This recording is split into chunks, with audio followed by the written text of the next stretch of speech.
All right, hello and welcome again, everyone, to Licensure 101. We're delighted to see so many people joining this evening and taking some time to invest in your professional development and growth. And please note, we will be recording tonight's session so that we can share this with others and add it to our Student Services video library. My name is Kim McFarland, and I have the honor of serving as the Assistant Dean of Student Services and Career Planning at the Mandel School. And at this time, I'll turn it over to the rest of my team for introductions. Yeah, my name's Kelly Schmidt. I use she, hers pronouns. I'm a student advancement specialist here at the Mandel School, work with student services, and I will pass it to Sharice. Hi, I'm Sharice Muse. I'm also a student advancement specialist at the Mandel School. Welcome. Thanks, Kelly and Sharice. All right, as we continue, I'm pleased to share just a quick roadmap of our time together this evening. After our welcome activity that Kelly will lead us through, we will engage in a highly informative presentation by faculty members who have quite a bit of expertise in the area of the licensure process and exam, Doctors David Hussey and Scott Wilkes. And then the session will transition to a question and answer time with our alumni panelists who are joining us. And we think you'll find their expertise and their experience with licensure very informative because they graduated at different times and have different levels of licensure. So have your questions ready for them, because toward the end of the session, we'll have additional resources plus interactive Q&A time for everyone to participate. Please be sure to type your questions in the chat throughout the presentation and come off mute if you choose to share those questions at the end of our time together. We've tried to integrate many of the questions you submitted prior to the presentation so that we can address those throughout the session as well. However, if you're still seeking information or guidance after today, you are more than welcome to contact our student services team and we'll be happy to assist. So for the next portion of our program, I'll turn it over to Kelly. Thank you. Great. Thanks, Dean McFarland. So just to get us started before we jump into things, I've used this a couple times, but just to do a grounding, emotional support kind of check in with ourselves. So on the scale of dog, how are you feeling today? And you can put the number that correlates with the picture into the chat if you'd like. So I think for me, I would like to be feeling like an 8 right now, but I think 3 is more realistic since we're doing this presentation. But yeah, if you could all go ahead, just however you're feeling, feel free to put explanation as well if you'd like into the chat, just to share how you're feeling.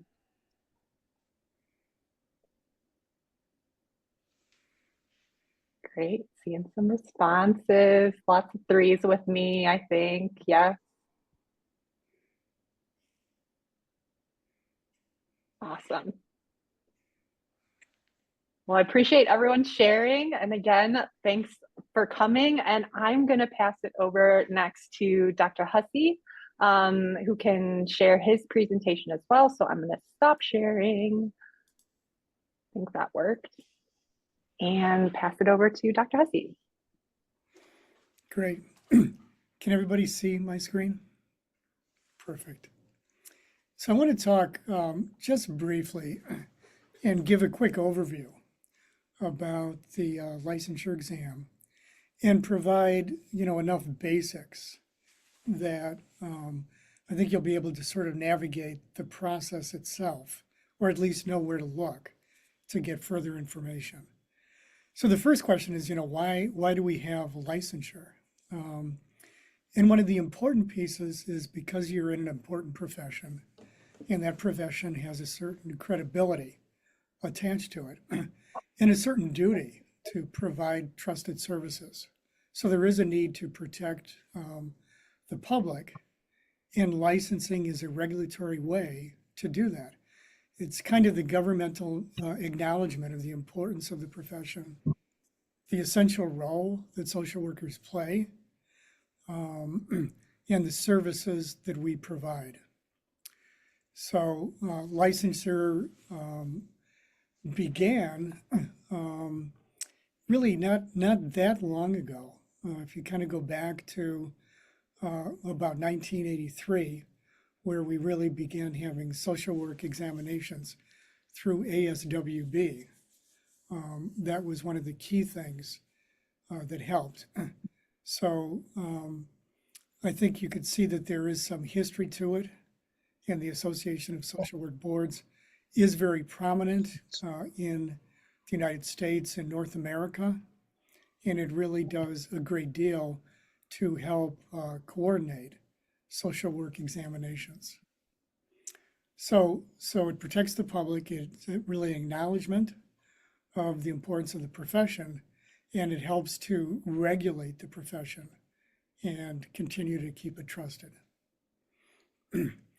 Now, one of the, I think, challenging parts when you think about the licensure process and the licensure exam is that there's multiple players involved. So there isn't a single entity that you're dealing with in this process. And the sooner you begin to realize that and then understand who the players are, then I think it'll make more sense to you. But that's first and foremost what you have to begin to realize. There's multiple players and you need to know who those players are. So the entities obviously are us, the Mandel School and CWRU, the Ohio Social Work Board. So it's social work. It also licenses marital family therapy. It also licenses counseling. Association of Social Work Boards, and Professional Services Incorporated, which is actually the testing vendor. So the first thing to realize is we really do offer a number of services to assist our students and to help them be successful.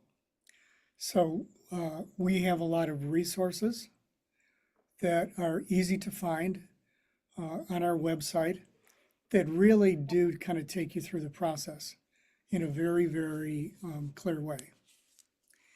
In addition to that, we do offer the licensing exam preparation services, or the LEAP course. This is offered free of charge to our students, and it does a very good job preparing you for the exam. In addition, one of the pieces of documentation you'll need to start the process is a letter of good standing from the registrar. So that's sort of at the beginning of the process. At the end of the process, you'll need your kind of official transcript and proof of your graduation to kind of round out the process. Then there's the Ohio Counselor, Social Worker, and Marriage and Family Therapist Board. And the board really regulates the process of social work. It determines eligibility, it issues licenses, and it handles license renewal, which is something that you'll do for the rest of your career. So the board is a key player. So the first step is to complete the LSW application online. As you go along the different steps, you'll see that there's fees associated with the different entities. So here, there's an application that you could do online, and you pay a fee of $80 application fee plus a $350 processing fee, and it's on the e-license site. Then the Association of Social Work Boards, ASWB. The Association of Social Work Boards develops the licensing exam, registers candidates, it issues score transfers. So it really is very much involved in the licensure piece. Now, it's partnering with PSI, Professional Services Industries, and that's the vendor that does the testing. You'll note here, there is a cost of $230.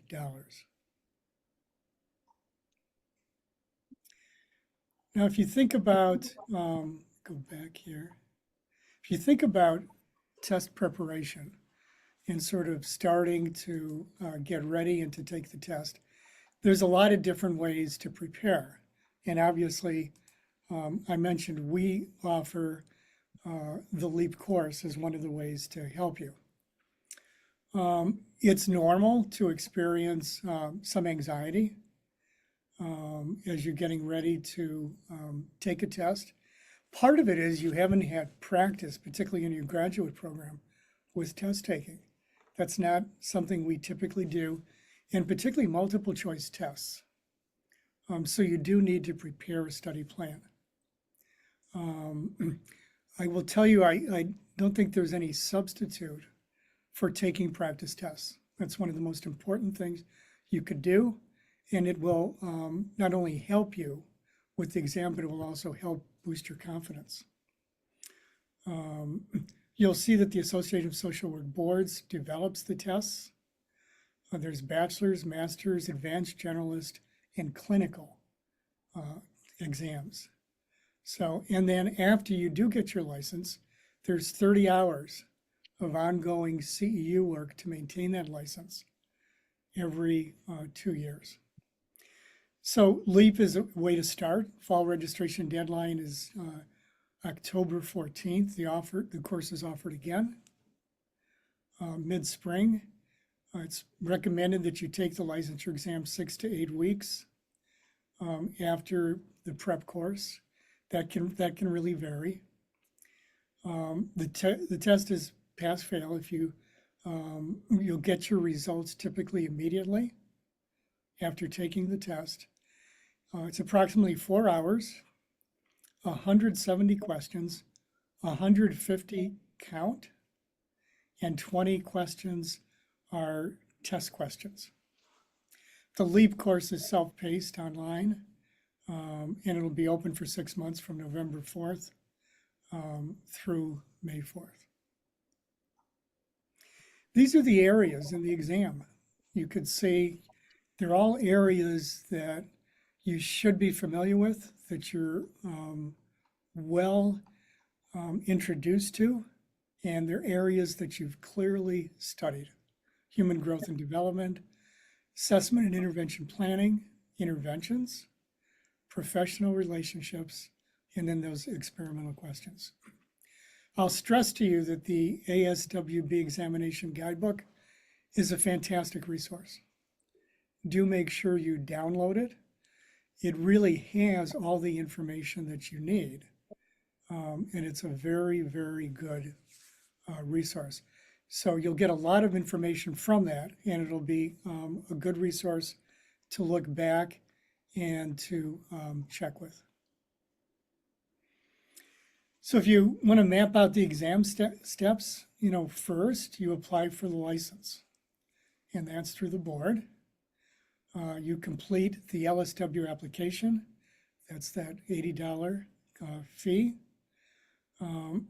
You register, you create an ID and a password in order to access the e-license system. So that's the first step. Second is register and pay for the exam, and this is through ASWB. This is $230.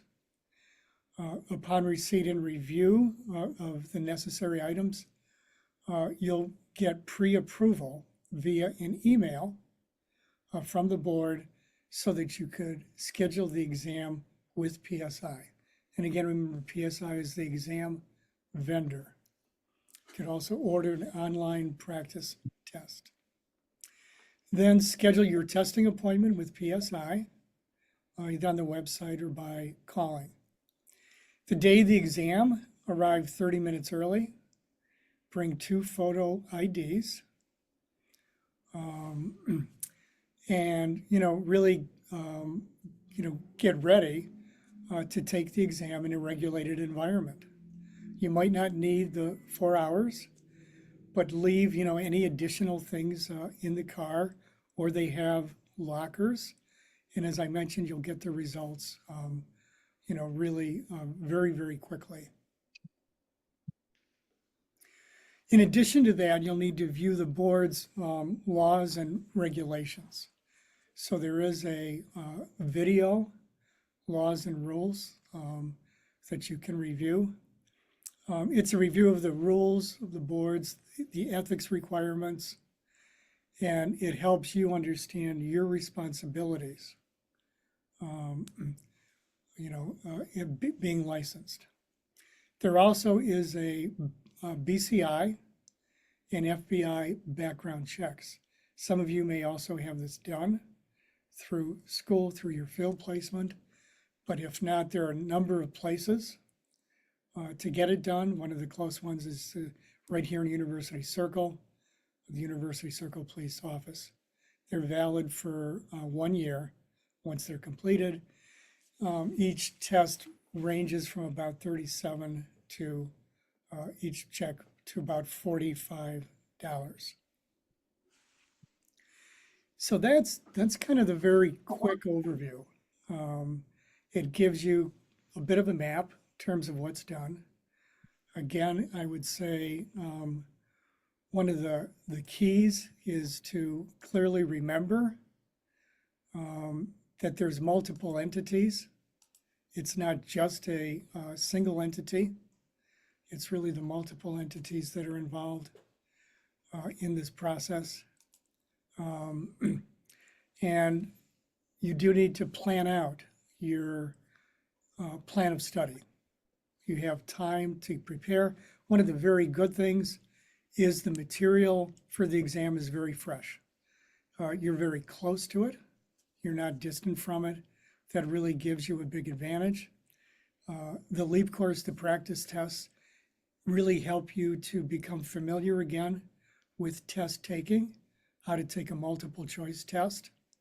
And you'll get a lot of very, very good tips that will really improve your chances of success. Thank you. Thanks so much, Dr. Hussey. That was so great. And I wanted to just ask a quick follow-up question, since we do have, students in various states, and any similarities or differences between those processes as far as Ohio versus other states. The test itself is the same. So the processes might vary by things like vendors. That could be different in different boards, but quite honestly, the test itself is the same. So that's one of the beauties of it. The most important piece is consistent across states.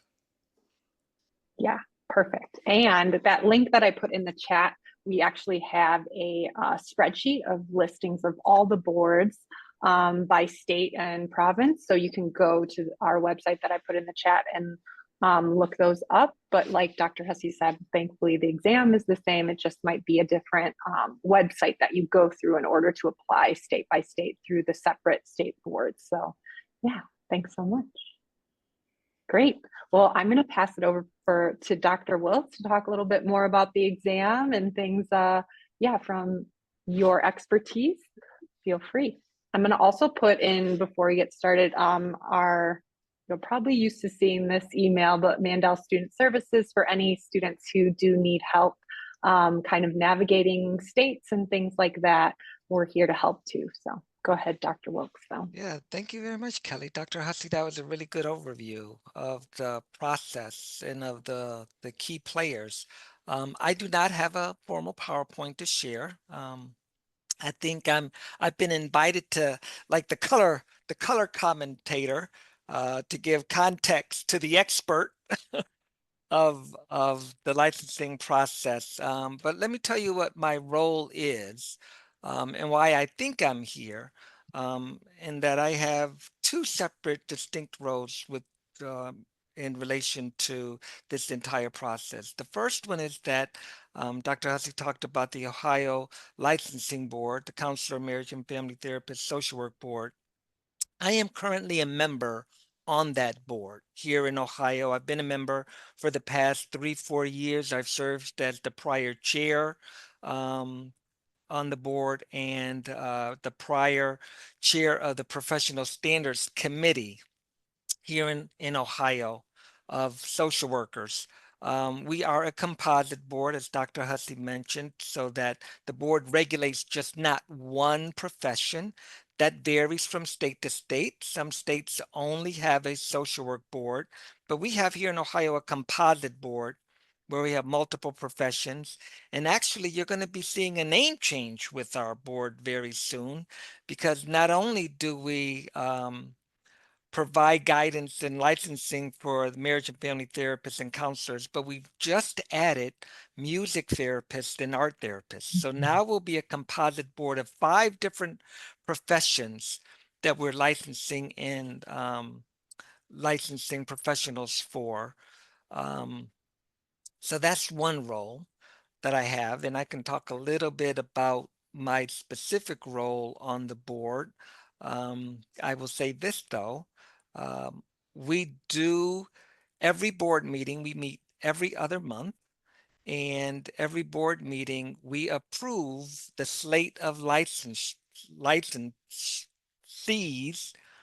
for that period. And I'm going to say by far, there are more social workers than any of the other now 4 professions that we license, perhaps between 2 to 300 new licensees every other month at the board. The other thing that we do, unfortunately, is we review investigations when there are allegations made against a licensee.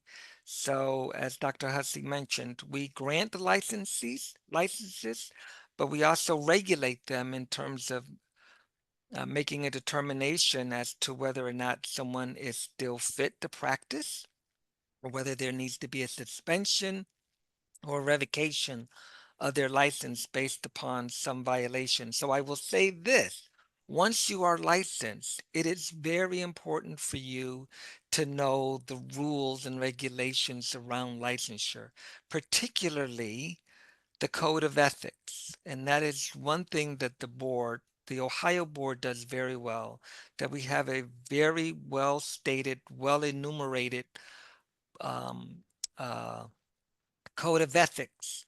And it's important for you to be aware of that and to really understand how it is structured, and that it is very much structured from the NASW code of ethics. So for in the state of Ohio, there are 2. The NASW code, which is largely aspirational. It has no legal authority, but the state licensing board has a separate code of ethics, and it is a mandatory code. It is what you must follow in order to be able to maintain your license. So know the distinction between the 2. It is interesting, though, that in some states where they don't have a specific enumerated code of ethics, that perhaps they codify the NASW code of ethics as the mandatory code. So be on the watch out for that, because the code of ethics varies from state to state. And once you are licensed, it's important to know what that code of ethics is. The second role that I have in relation to the license, in addition to being a member of the board, and that is, which is I think even more intriguing, is that I am an exam writer for the social work exam. I write exam questions, and I've been doing that for a couple of years. There's a team of people across the nation in Canada who write exam questions at all 4 levels, at the bachelor's level, the master's level, the advanced practice level, and then the clinical level. And those questions are accumulated in 1,000 generating questions, and they go through a very rigorous testing process to make sure that they are fair, that they're clear from bias, that they accurately reflect practice that is happening today. They are well researched, because when we write exam questions, we have to not only provide the question, all of the elements to the question, but we also have to provide a citation of where we receive that information, and that citation cannot be more than 10 years old, preferably no more than 5 years old. So the information that is reflected on the examination is very relevant, topical, up-to-date information that is based on what we believe a beginning practitioner at that level should know. Okay. So and that's a really important distinction to think about when you're taking the exam. We want to know what you should learn, what you should know from day one when you start practicing. And I think many people take the exam perhaps thinking about how would I do this if I were in practice or an experienced practitioner. And that is not the intent of the exam. It is to assess your ability as a beginner at that level. And I will say perhaps the one thing that I think gets people into trouble is they overthink it. They overthink the response rather than relying upon what you learned in school and what perhaps would be the most obvious answer for someone just beginning to practice. So don't second guess your responses. Um, I want to also talk about ASWB because that was a second partner of the three. There's the Mandel School, the Licensing Board, and then ASWB. ASWB is an umbrella organization. The American Society of no, the American Social Work Boards, and they are the umbrella organization that provides consultation, direction for all of the state licensing boards. So every state has a state licensing board, and if you're going to be licensed in a particular state, that is who you contact first. So in Ohio, it's the Ohio Social Work Counselor and Marriage and Family Therapist Board. But in every other state, you would find the state licensing board and begin that process of getting licensed. Dr. Hussey mentioned that there is just one exam. There is. Many people erroneously believe that there is a different exam for each state. There is not. It is a international exam. So when we're writing exam questions, which is really interesting when you think about it, we have to write exam questions that not only qualify for what someone in the United States would know, but also what they would know in Canada. So we can't use United States policy or United States vernacular or systems of practice that are unique to our country. We have to make sure that they are broadly stated so that Canadians are taking the same exam and have the same opportunity to pass it. So it is one examination, no matter what state you take it. And um, and the vendor, PSI, it's the primary vendor, I think, from state to state. So it's only one vendor that administers the exam. So ASWB provides consultation to all of the boards, but they also manage and deliver and develop the licensure exam. I will say this as well, is that um, if many of you have done your research on the exam, you may have seen the latest uh, data that was released by ASWB, where they are very transparent with exam rates. And that suggested a level of disproportionality that was happening in the exam. And it is well documented in their report. And there is plenty of commentary about that. As someone who has worked with ASWB and partners with ASWB as a state licensing board member, I assure you that they are doing everything they can to address that issue um, and to make sure that the exam is fairly vetted and applicable to all participants who take it. I think there'll be more information to come, but I don't want that to be a a discouraging point for you. As a graduate of the Mandel School, I am 100% confident that you have the tools, the skills, the knowledge to take the exam and do very well and to pass it. And I think that the disproportionate rates are perhaps an indication of much larger issues and systems at play, and there may be regional variances or educational variances that are reflected that have yet to be uncovered. But as a graduate of the Mandel School, I firmly believe that you will do exceptionally well on the exam. But not to say that you will not be anxious. And Dr. Hussey spoke to that, the level of anxiety, the test anxiety um, that students experience. And that could really derail how well you do if it's not managed. So one is to have the confidence that you would do well. Number two is ASWB piloted about a year ago after this report came out, piloted a program called Fifth Theory, where people who did not pass the exam their first time could could register for a program.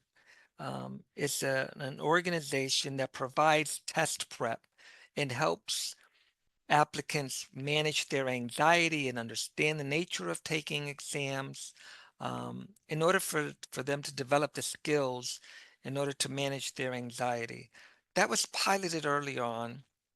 What I understand now is that Fifth Theory is now being made available to anyone who might need it prior to taking the exam. So if you are feeling high levels of stress and anxiety around the exam, you can go onto ASWB's website and look up Fifth Theory.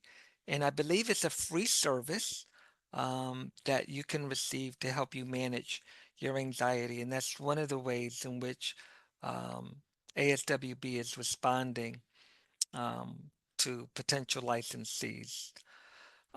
When it comes to taking the exam, another innovation that they just recently made, and I believe this is public. I believe this is public, so I will share it.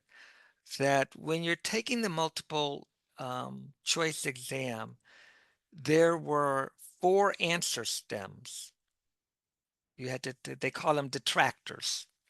There were 4 possible answers that you can choose from. The current exam, I believe it's the current exam or soon to be current exam, will only now have 3 answers. So you go from a 25% chance of getting the correct answer to a 33% chance of getting the correct answer. We realized that that 4th detractor really didn't add value and did not didn't add value. So they removed it, and we're hoping that that really helps improve exam scores and helps people's confidence when they're taking the exam. So look out for that. I will say this, that the best um, practice that you can have in taking the licensure exam is to take the licensure exam, to take practice tests.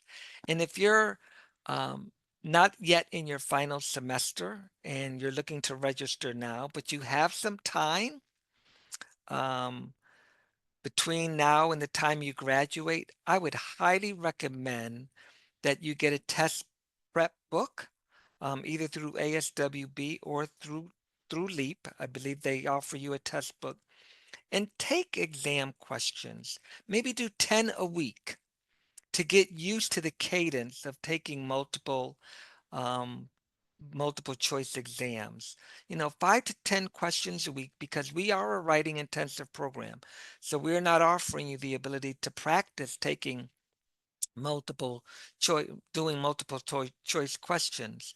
So to the extent that you can practice doing that on a regular basis in small doses, I think will help prepare you to when you ultimately have to sit down for a 150 exam question, right? It won't seem so foreign to you. You'll understand the rhythm and the cadence and exactly what we're looking for when we're looking for the right answer. So um, I'll leave it at that. Obviously we'll do some Q&A and I'll answer more of your questions if they come up, but I'll turn it back over to Kelly. Thanks, Dr. Wilkes. That's really helpful. Great insights we got from your experience, and your continued experience. But yeah, while we're doing things, as questions come up, feel free to put them in the chat. We will have Q&A at the end as a reminder, but I'm going to pass it over for our alumni panel to Sharice to moderate. Thanks, Kelly. And at this time, we'll open it up for Q&A, but we'll first let our panelists do a quick introduction. So if you want to just start, we can start with Cheyenne if you want to go first. Hi, everybody. I'm Cheyenne. Sorry, my internet is a little slow. At one point, I might turn the camera off just to kind of help that a little bit. But I hope y'all can hear me. Yeah, I graduated from the Mandel School in May of 2021, and I'm licensed in both Ohio and Delaware. So any questions y'all have about, transferring states and what that process is like, I'm happy to answer. And just any questions in general, happy to be here. Thanks. Trisha? Absolutely. Hi, everyone. My name is Trisha Bravi. I got my dual degrees in January of 2023 and became licensed that same month. So I've been licensed as a social worker for a little bit now, not super long, thinking about or preparing mentally for the I. So that's kind of where I'm at with everything. And I think that's it. I'm just in Ohio at the moment. All right, thanks. Payjan? Hi, everybody. I graduated 5 months ago and got my license 4 months ago. So yeah, some fresh memory, and also I'm here.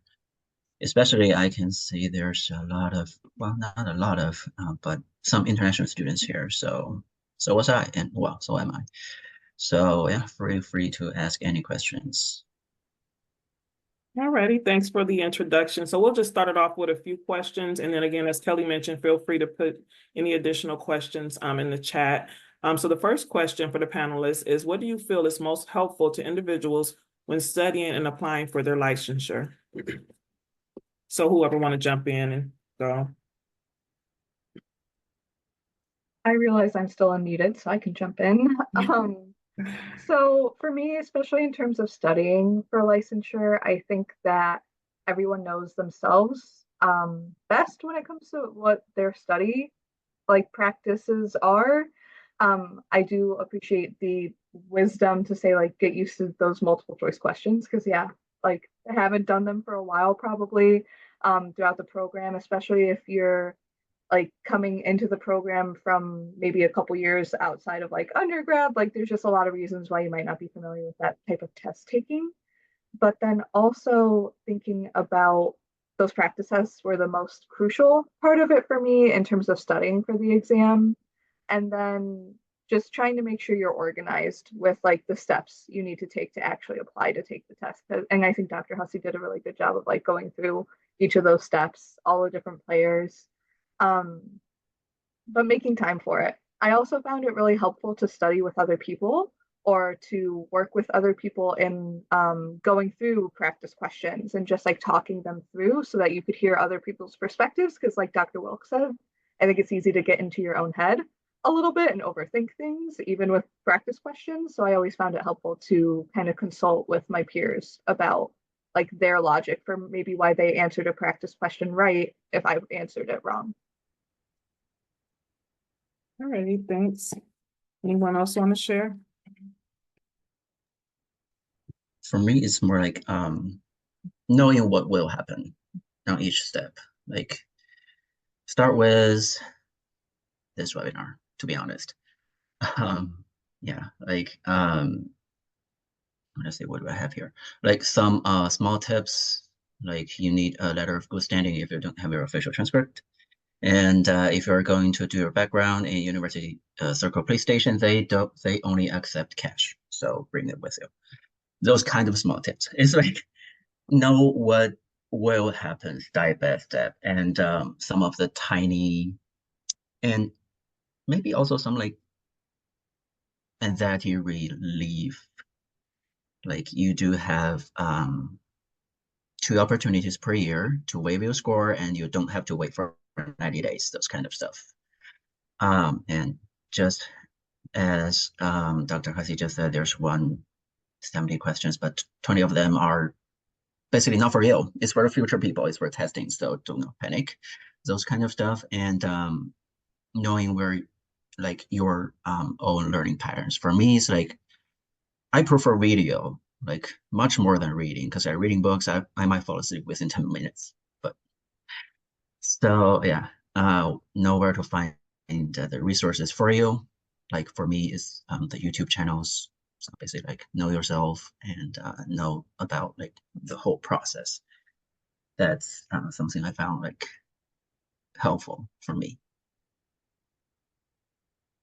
Alrighty, thank you. Then we have another question. I think Cheyenne is back I'm on. back. Alrighty, Sorry. thank you. Yeah, I didn't know if you had anything you wanted to add about any helpful tips you have for individuals that's studying to apply for their that's applying and studying for their licensure. So if you had any tips you wanted to share that worked for you. What was that last part? Any strategies that work for me? Yeah. I'll share 2 things.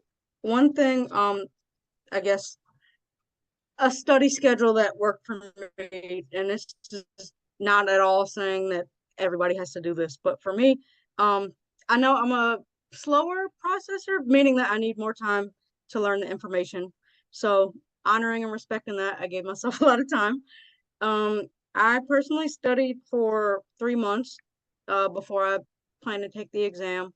And I studied for 6 days a week, about 2 hours a day. So it was a lot. You know, sometimes I would get up early in the morning before class and study. Other times I would, you know, in the evening after field placement or, you know, after class, do it at night. But in the end, it ended up being worth it. For both of the exams, I was able to pass the first time. So I would just say, you know, all that to say, put the time in. If you know that you need more time to process the information, give yourself that time. You'll hear stories about people studying for a week and passing, and it's okay if that's not you. I personally don't know how that would work for anybody, but just give yourself the time. It's worth it. Invest in yourself, and you'll be glad that you did, especially because there's a price to it. So I know I only wanted to pay for that one time. So, and then the other piece of advice that I would say, it helped for me to just keep the test in perspective. So the test has a little bearing on how capable you are as a social worker. Now, I'm not going to say that it's not important because yes, you know, as Dr. Hussey was explaining earlier, this is a good way to kind of put us aside, you know, kind of like separate us from other professions because not everyone can call themselves a licensed social worker. So that's important to have that difference. But also just knowing, you know, if you don't pass the first time, that's okay. That doesn't mean that you're not a good social worker or not going to be a good social worker. It just means you didn't pass a test the first time. So, you know, study again, keep at it. And if you do pass the first time, you know, don't get the big head. It doesn't mean that you're the best social worker in the world. Like we all have things to learn. We all should be in a continuous process of lifelong learning. So just keeping the test in perspective and just staying calm about it, I think is what really helped me. All right, thank you. Also just wanted to ask, because there was some questions that came up. Oops, someone put it in. Thanks, Trisha. Any apps you all used as far as practice questions? There is practice questions in the LEAP guide when you sign up, and you get practice tests as well. But yeah, any apps? I know, Trisha, you just put in behavioral health pocket prep. Anyone else use anything helpful as far as practice questions? I'm not sure if we're talking about the same app, but I also use like Pocket Prep. That's yeah.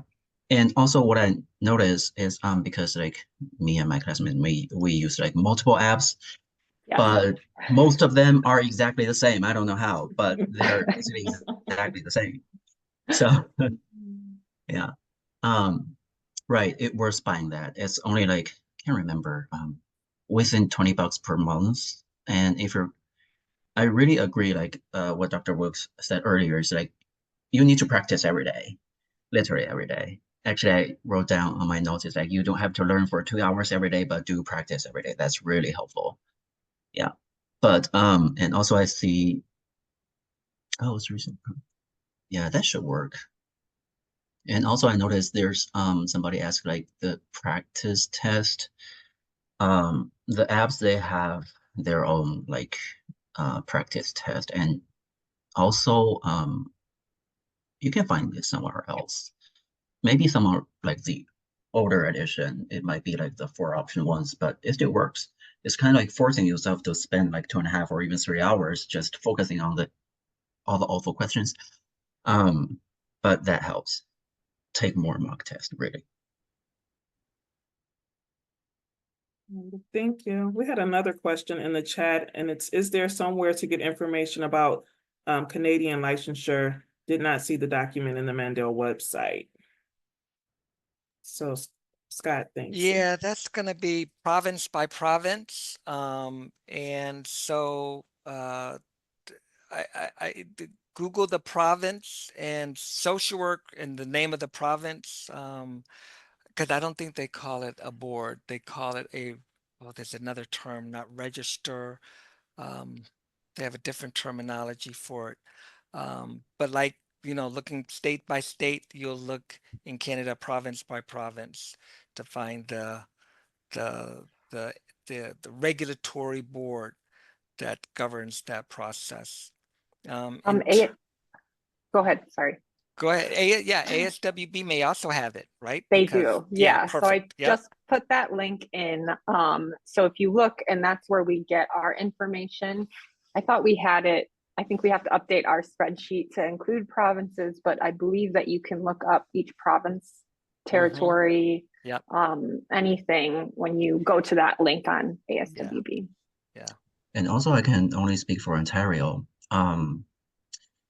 You don't need like to take extra test if you already have your licensure here, but you do need to register. But that's the tricky part. For Ontario, you need to get a job offer to register. But for most of the agencies, you need to be a registered social worker before you're getting a job offer. So we're stuck in the middle. I can only speak for Ontario. I don't know about other provinces. Yeah. So how does it work from state to state? So since you're taking the same exam, there are some states that have reciprocity, or no, not see, Dr. Hussey, I just lost the term. The other term from reciprocity. Endorsement. Endorsement. Thank you. I knew it was an E. They have endorsement where you can apply for licensure in the state once you have your license. If you have your license in Ohio, you can apply for endorsement, if you will, in another state, but it varies from state to state as to what they require. Since you've already taken the exam, some states will just allow you to pay a fee, do a background check, fill out an application, and they'll allow you to practice in their state. But again, it varies from state to state as to what the specific requirements are. What is on the horizon, though, is because it is so patchworky from state to state in terms of licensing, and because of the emergence of telehealth and people being more transitory across state lines, that ASWB and other organizations are really now pushing for an interstate compact, which is just in the embryonic stages of occurring. And maybe I'm going to say 3, 4, 5 months ago, the interstate compact was passed, and we had to have 7 states, seven legislatures approve it, because it's a legislative process whether or not a state will opt into the compact. I think Ohio was perhaps the 5th or the 6th state to jump in.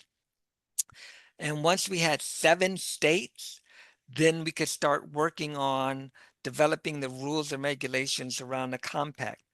Well, at our last board meeting, they reported that there are now 21 to 22 states that have approved the compact. So states are jumping in like crazy to facilitate this process. And so it is going to happen soon. And when I say soon, probably another year, year and a half, where once you are licensed in one state, the ease in the transfer across state lines will be much easier. You won't have to reapply. You will apply for a compact license. It's essentially applying for a multi-state license all at one time, so that you don't have to go from state to state to state reapplying. So about a year, year and a half, that should be in place. They just had the first meeting of the delegates who will make up the board for the compact just about a month ago, to decide membership and to start drafting those rules. But once they are drafted, it will come out, and the ease will be much better from state to state. And this is a long time coming, because as a profession, like many other professions, we should be able to practice across state lines, and not have to jump through so many hoops. So that is a good thing. So that is coming. There is I can put it in the chat. There is a map that shows, let me see here, because I think I can grab this real quick. A map that shows you the states that are part of that compact. Let me see here, and I'll put that in the chat. So more to come on that. But right now, it depends on the state, and it usually just requires an application fee, background check, and an application. Thanks, Dean. Thanks, Well, we Doc. also had another question about that. Well, just before Go ahead. that too, just because of the intricacies, and I think I mentioned this too, we're student services also happy. This is part of us supporting students with licensure, happy to walk through kind of looking at those things with any student, so we can always meet with folks, just so you That's know. great. Yeah, to state by Before state to look the- at the yes. specific. Yep, that's great. Before the hoops, because there is hoops, so we're happy to jump through hoops with you to try to that's figure it awesome. out. That's awesome. And speaking of hoops, the NASW has been at the forefront of initiating this compact too. Would you agree, Yes. Dr. Wilkes? And so we have the NASW student membership drive coming up, and you'll be able to register, become a member, and they give good updates on the progress with that compact as well. So another opportunity for good professional development and staying up to date with what's happening around the social work licensure compact process. Yeah, and as far as levels, it should apply to all levels, depending upon because different states have different vernacular and different levels. So like, for instance, New York does not recognize an LISW, they recognize the LCSW. So I'm not quite sure how the rules would take all that into consideration.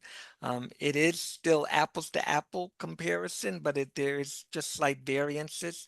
But it should apply to all levels, not just the LSW level. Alrighty, thanks. Can I ask one question about that? I'm advanced standing student, so I have a bachelor degree. So I thinking about for LSW exam, should I prepare for bachelor level or master level, because the outcome, the license LSW is same, but I heard that other states require like master level of the LSW. So if I get bachelor level of the LSW in here, I could not apply other states like social worker job or things. So would you recommend me to like whether I should do LSW bachelor level or master level? I don't think it matters. I think, and because you're licensed at the same level, irrespective of the exam. So if you feel more comfortable taking the bachelor's exam now, do that. You can take that now, or you can wait until your master's degree, or and then take that exam. So there's no advantage about like if No, okay, no, I don't think Mhm. there's because it's the same licensure level. We don't make a distinction between a bachelor's LSW or a master's LSW. thank The you. only thing that might be different is like if you were to transfer and didn't have your master's yet, that might be an issue if the other state requires you to have a master's. Yeah, yeah, So that's the only difference. But if yeah. otherwise the credential in Ohio is the same, there's the no differentiation as far as from my understanding, is like Yeah. what Dr. Wilkes just said. Yeah. Thank you very much. But I do want to be mindful, we have time for questions at the end. So we want to just talk with our panelists a little bit more, if that's all right with everyone. We just have a couple more and then we can open it up for more questions. We have plenty of time, so yeah. Alrighty, so thanks, Kelly. And so the next question for our panelists is, what do you wish you had known before applying for your licensure? So anything you want to share? I'll start. I wish I had known. So I didn't really have any issues applying for the LSW. It was pretty straightforward. Studied, did the whole process with ASWB, and then got approved to take the exam. And then took it, and everything was smooth. Now with the LISW, I did have a few issues hearing from the Ohio board, like getting approved to take the test. And I think that there was some type of backlog with, them accepting applications. I wish I had known, if you don't hear from the board within a decent amount of time, maybe like, 4 to 6 weeks, and it's okay to send out some emails and be like, hey, Mr. Mrs. So-and-so, I literally, someone told me to like look up the names of whoever was on the board and just email all of them until I got a response from somebody. And then after I sent out that email, I was approved to take the exam. But it took about 2 months, and I wish that I would have known that it's okay to just give them a little nudge. Yeah, that just would have been a bit easier. But other than that, I think it was pretty smooth. Thanks, Cheyenne. Anybody else want to share anything? For me, it's like, it's not something like before applying for my licensure. It's kind of like in the process of like learning and taking tests. The first is Facebook groups. They're helpful, but use that wisely, because like they will see tons of messages like, hey, it's my 8th time and I still fail. If you feel overwhelmed, turn Facebook off. Or just focus on like, hey, it's my first time and just pass. Focus on those ones. It's kind of like pros and cons. And there's a lot of like resources, because like the YouTube videos I watched is what I found on those YouTube and like the Facebook groups. And also for my international student fellows, this test is more of a reading comprehension. Be aware, guys. It's really interesting. It's kind of like, well, what does this mean? What does that mean? It doesn't like, it's not that straightforward. Just take more mock test. Again, it's like even some of the like the older version. And also like have backup plans. again, this is kind of for my international student fellows, because like we have OPT, we have time limits, we have all those stuff. So yeah, you can ask for language help, but that's not really help.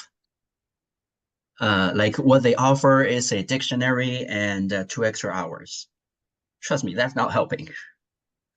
You don't want to sit there 6 hours staring at the screen and check dictionaries. That's, yeah, they're offering something, but it's not that helpful. But thanks for bringing that up. What else? Where was I? Yeah, and for different states, what I noticed is I didn't like fact check, but it's kind of my hypothesis because I do see like different passing scores. But I think that might be different states because here in Ohio, the only number I heard is 99. But I saw like 103 or even 105 for passing in different Facebook groups. So I don't know. It might be like for different states. But, yeah. Could I add something to that point? So what I've heard with that is if your test is, and if this is wrong, please fact check me. I've heard that if your test is one of the, it's a challenging test in general, but if your test is one of the easier versions out of the two, then you need about 98. No, if it's an easier version, you need 103.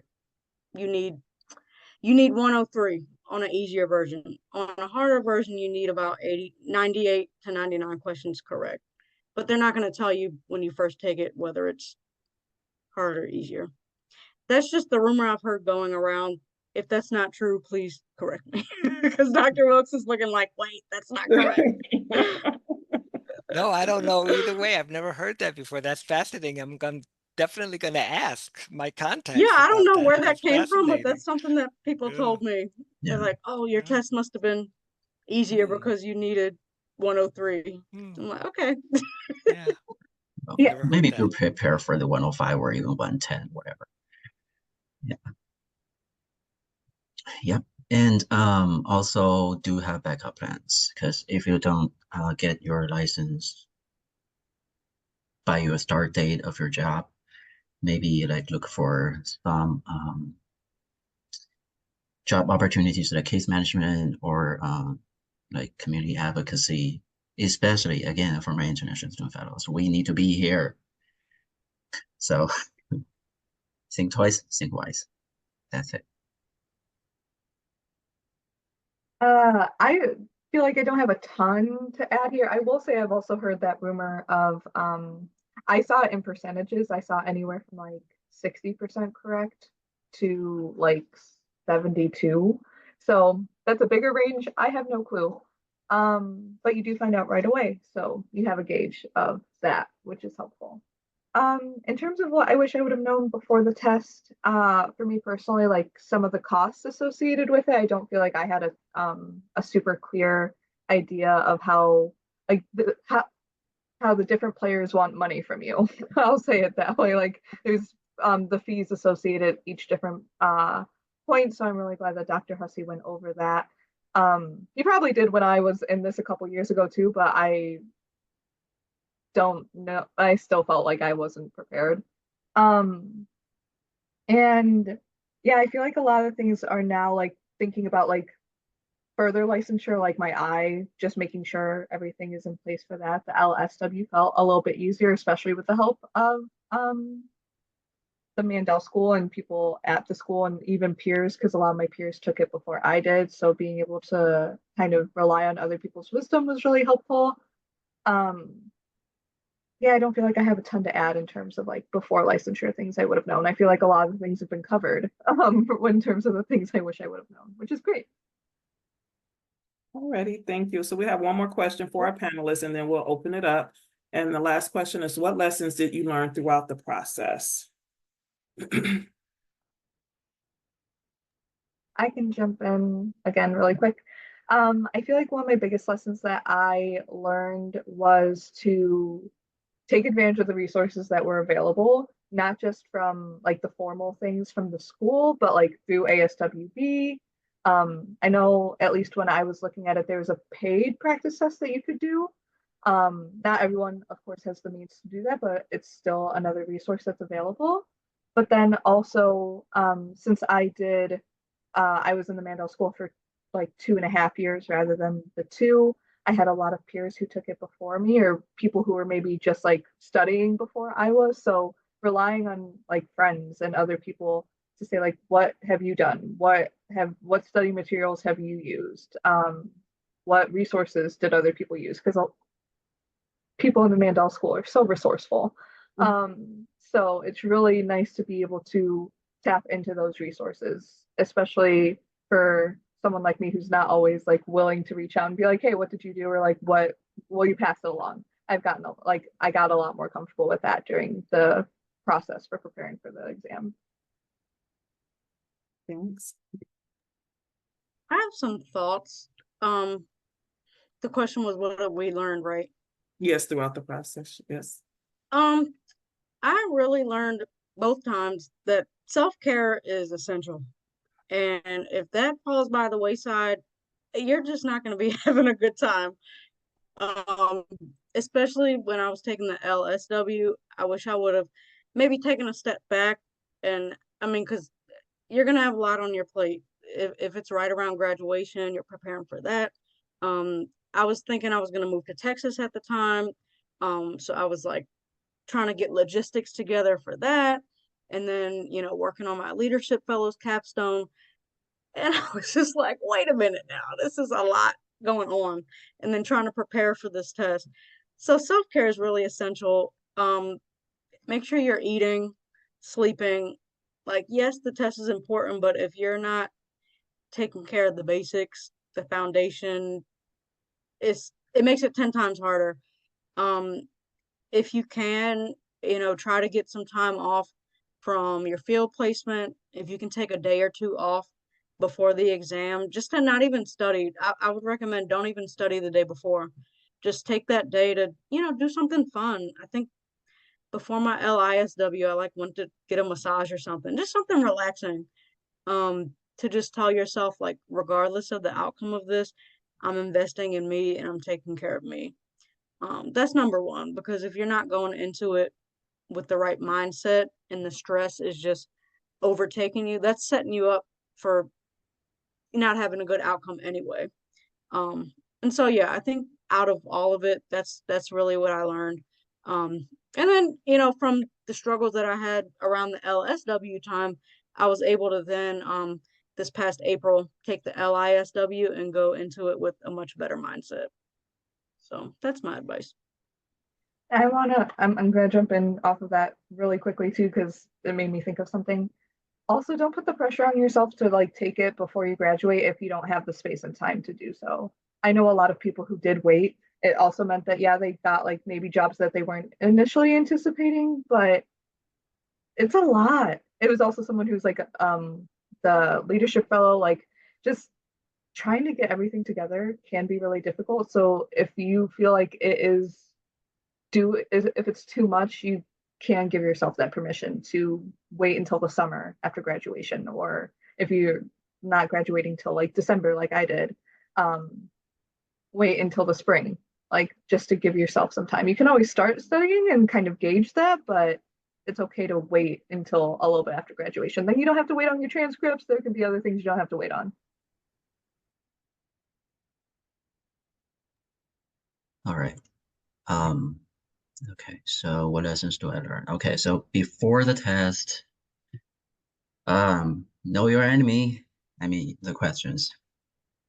Like there's a lot of like first, next, best, those kind of questions. Like what should you do first? What should you do next? And what's the best option?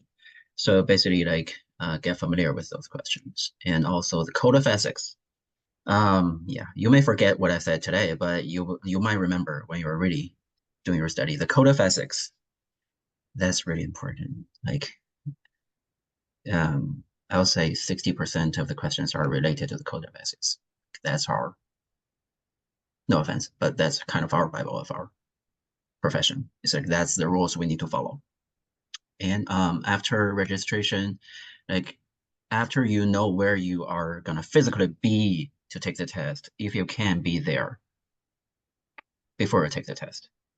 Like, especially if you have a car, like 5, 3, or 7 days before that, drive there to see what's nearby. Do they have a McDonald's nearby, or like, is it hard to park there? And stop your panic. And when you're taking the exam, trust your gut. Don't change your answer. And it's okay if you flag like tons of questions. By flag, I mean there's like a red flag, and you will see like there's some like the answer I'm not quite sure.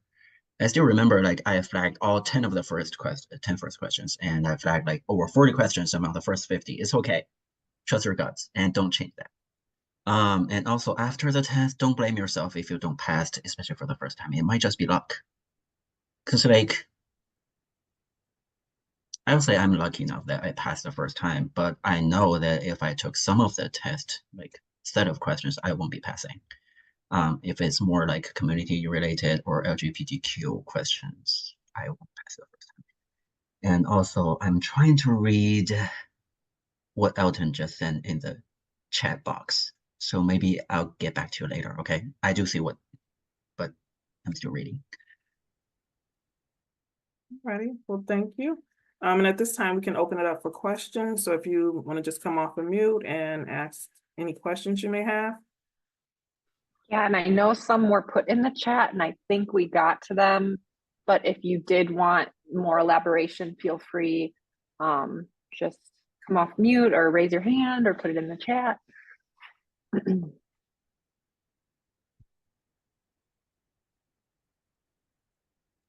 Can I ask a question to Dr. Wills? Mhm. Yeah, so I'm also interested to get a LISW certificate, but it needs 2 years of the like post LSW experience I heard about. But like I'm an international student and OPT is just a year, so I think if I can get any visa jobs, I couldn't get a 2 years experience. So I'm thinking about working in Canada, like for social work, and I'm wondering for getting LISW certificate, the Canada social work experience can account for that kind of post LSW experience. Yeah. Yes, it does. For you to get the higher license, I'm not sure if their requirement is 2 years or something more or something less. You'll need to check that, but you will need to get post licensure hours. And Trisha's going through that now here in the States. So yeah, the same process should apply, but the rules might be just a little bit different. I will say that once you have your license and then the clock starts ticking if you're able to get supervision for your LISW, your advanced license.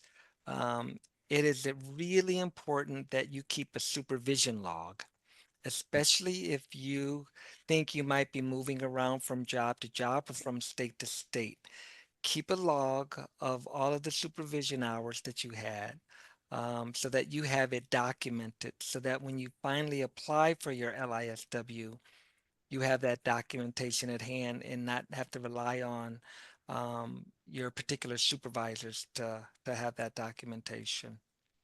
It's a really good idea when you're doing job interviews to ask about supervision if that's your intention, to get your LI afterwards. Yeah, there's also, Elton, I don't know if you had a follow-up question, but I also had a question related to this that was submitted before. But I want to give space just in case you had any follow-up clarification or anything. Okay. It was question asked was, do internship hours completed during the MSW program count towards the needed hours for licensure? And I'm thinking this means for LI. Yeah, it would be for LI. No, they I do think that's not. what they mean. Yeah, No, they don't. Yeah. that's a great question. No, Yeah. once you're licensed, then you start accumulating your hours. So it has to be post MSW Post in order. MSW and your license. Yeah, yours LSW. Yeah, Tricia, you want to speak to that? Yeah. Yeah, and I see Shannon's question that just that's in the chat. for supervision to get your LISW, you do need to have someone with the supervisor designation. So the LISWS. S. Yes. And yeah, when it comes to the supervision hours and getting your eye, like Kelly said, I think that's definitely important to ask about that when you're doing job interviews or looking at jobs. For me, my process will be a little bit more delayed, I will say, just because I didn't have someone with an LISWS that I was initially working with at my specific agency. I have been able to work with someone outside of my agency, and luckily they were willing to provide supervision for free. There are people who provide supervision at a cost. Sometimes they do individual, sometimes they do group. There's a Facebook group that's like a Northeast Ohio counselor social work kind of thing specific to this area. I imagine that there's probably groups like that in other areas as well to look for potential resources when it comes to supervision. Yeah. But yeah, definitely keep track of your hours. I have like it's not likely, but you can be audited, or you can have to provide like logs of each individual supervision session that you have. So I have like a blank format, like Word document that I use. I filled it in with like my initial supervisor's name. I have edited it for like I have 2 supervisors that I'm working with right now. You have to list what competencies are kind of addressed in that supervision, and then just the content of it. And then the supervisor will also add a note. It's helpful to keep a track of that. Also keep track of your hours, but yeah, that is on you as the supervisee, a lot of that responsibility. And it does take up extra time. I have gotten used to trying to do it while I'm in the supervision so that it doesn't add more to my workload, especially because a lot of my supervision is like via Zoom. So I can be typing my notes in concurrently as I'm in that supervision. But yeah, keeping that log and keeping track of that is on you. And it's also really helpful to keep track of your hours. I just like recently tallied my hours from the past year, and I should have been keeping a closer track on those just to have an idea of where I was in terms of my hours. Yeah, and the supervision must be provided by a social worker. I mean, sometimes we get questions, can your hours be supervised by an LPCC or someone with the MFT license? Now, those provisions those other disciplines do allow the cross-discipline supervision. The Social Work Professional Standards Committee to date does not automatically grant those hours as acceptable. However, there are times when your supervisor changes, or you may be in an area where there isn't someone who can supervise you with an S. Number one, you'll need to try to find someone because you can have supervision online. NASW does provide a listing of people who have the S, who are willing to provide supervision, sometimes at a cost. If you get lucky, you might find someone who's willing to do it at no cost. But if all else fails and you've done everything you possibly can to find someone with the S, and still cannot, but your organization perhaps has an LPCC or someone with an alternative license, you can petition the board. They call it a hardship request, to ask if those hours can be approved. It's done on a case-by-case basis. It's done under very specific circumstances. But if you find yourself in a pinch, it's always worth asking. And something you said, Dr. Wilkes, also made me think of another point in terms of, like I said, I'm working with 2 supervisors at the moment.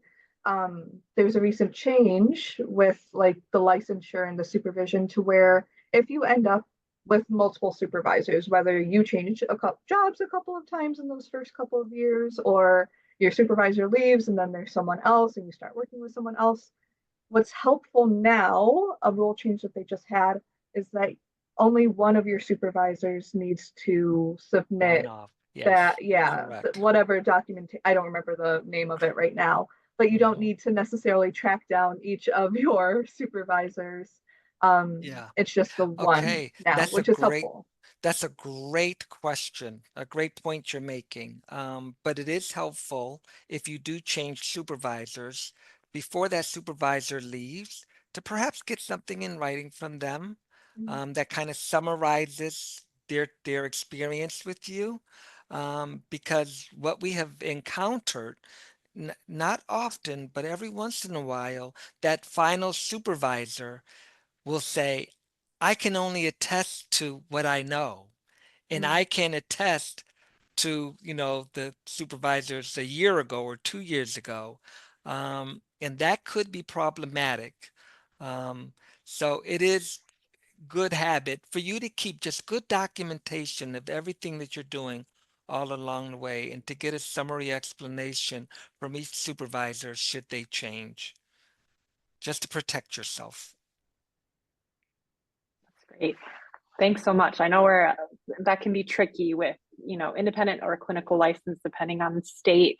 And I want to be mindful of time, but this goes along with that. And I think this question is tricky as well because of the state by state things, because a question was submitted about starting to collect hours in one state and possibly collecting hours in another state. Cheyenne, I don't know if you looked into this at all or if that came across your radar. I think that's pretty tricky depending on state, but I'll let anyone else give their input. The question was about before you get the independent license, right? Yeah, so collecting hours in one state and then if they move to another state and collecting hours in another state. I don't know. I wasn't sure if maybe you looked into this while you were doing it or anyone else considered it. Yeah. Yeah, I did because I always knew I wanted to move back to Delaware, which is where I'm from. I found that honestly it was easier to get the I here in Delaware, here in Ohio, and then get the reciprocity in Delaware. I do have friends who have done it, half and half, worked in Ohio for a little while, and then moved to their other states. But I have heard for some of them that you kind of have to start from scratch, and that can be frustrating if you've already accumulated hours here. And that was what I was going to have to do if I had moved to Delaware specifically. So again, that's state by state. So I just decided to get the independent license before then, getting the license in the other state. And I saw the question. I don't think you have to be a resident to apply for that license. I don't think so, because I technically wasn't a resident in Ohio yet when I applied for my license in Ohio. I am now, but I wasn't at the time because I wasn't sure if I'd be staying in Ohio either since I'm not from here. But yeah, I don't know for other states, but in Ohio at least you don't have to be a resident of that state, and I don't think it's the case in most other states either. Yeah. No, there's usually no residency requirement, especially because a lot of people move or they want people, social workers in their state. And just one more thing on state to state, I think, and I've talked to students about this too, even as alums. So you can always contact, I'm just going to shamelessly plug Mandel Student Services all the time. You can always reach out to us even after graduation. But really, I mean, back to what Dr. Wilkes was saying, documentation always, I think, is doing your due diligence because maybe it does work out. And, if you do move to another state, it could very well, if you have that documentation and can prove that, get counted hours. But I would say there's never any guarantee just because there's not a, fully national licensure process between states. So just doing that. Sorry, I'm being mindful of time, but just a couple more questions. I saw timing. Can we register on e-license board before we graduate? Yes, you can. And the test can be scheduled 6 to 8 weeks after we finish. You can schedule the test whenever you would like, and you can also reschedule with no penalty. So that's just a recommendation that comes from LEAP. And you can talk with, your student advancement specialist or Mandel Student Services as far as individual, what might work for you. So yes, but you have to be in Ohio last semester before you graduate. You can So if you graduate in the spring, you can take it early as January. But I want to feel free. We can, Mandel Student Services, again, I'm going to put I'm going to let Dean McFarland wrap us up, but you can always email us for more questions, talk with us more. But Peijan, did you have final thoughts? I know we're coming up on time. I appreciate everyone being for register, good. like, and also the timeline basically is getting your passing the exam and also get your official transcript, those kind of stuff. You can take the exam before graduation, and as long as you are registered, I can't remember like letter of good standing and what else documentation you need. You get the approval to take the test, and you take the test. That's it. And after taking the test and you upload like the official transcript and whatever, that doesn't have to be step by step. It's like you got your license as long as you've done every step. But the only thing that needs to be like a step by step is like you need to register, get the approval to take the test, and that's it. And you take the test. And I mean, if you're planning to take the exam after graduation, maybe you can just upload the transcript first. It doesn't matter. And also for the background check. So do the background check first. I highly recommend. It might take like 8 months. No, 8 weeks, sorry. Yeah, 8 weeks before like the board get the result. So figure out your timeline. And also I just want, like, before we wrap up, get back to Elton. Basically he has like 3 questions. Is how long did I took to prepare? Well, that's different. For me, it's like I took a month shortly before graduation. So it might not be a good reference for you. You need to figure out like how long you take. But for me, I know my other like international student peers, they took 2 months, and some of them are struggling a lot, like took 3 trials and basically half a year. So it depends. And preparation courses, I didn't take literally like the courses, but I did like use like YouTube channel like RayTube and what's that, Philip, whatever. I can just put it in the chat box maybe. I don't get paid for that, but that's what I used. Yeah, basically that's it. And one of the questions is for international students specifically, how hard it is for an international student without a visa to get a job. If you don't get a visa, you get back home. Hello. Yeah. So apply for OPT. And with a master's degree and a licensure, it's much more easier. But we can talk about sponsorship later. It doesn't apply for all the students. So, or if like all the international students, we can talk later. But it's not that easy because like sponsorship means money. It means like your agency needs to pay you more. So find an agency that is willing to sponsor you. That's the hard part. So use alumni as resources. Like the agency that used to have international employees, they might be willing to sponsor you, and they might know a little bit more about what the sponsorship means, or you have to educate them. You have to know like what OPT means, like what working visa means, also stuff. You need to know that yourself and educate them. That's the hard part. So yeah, we can talk about later.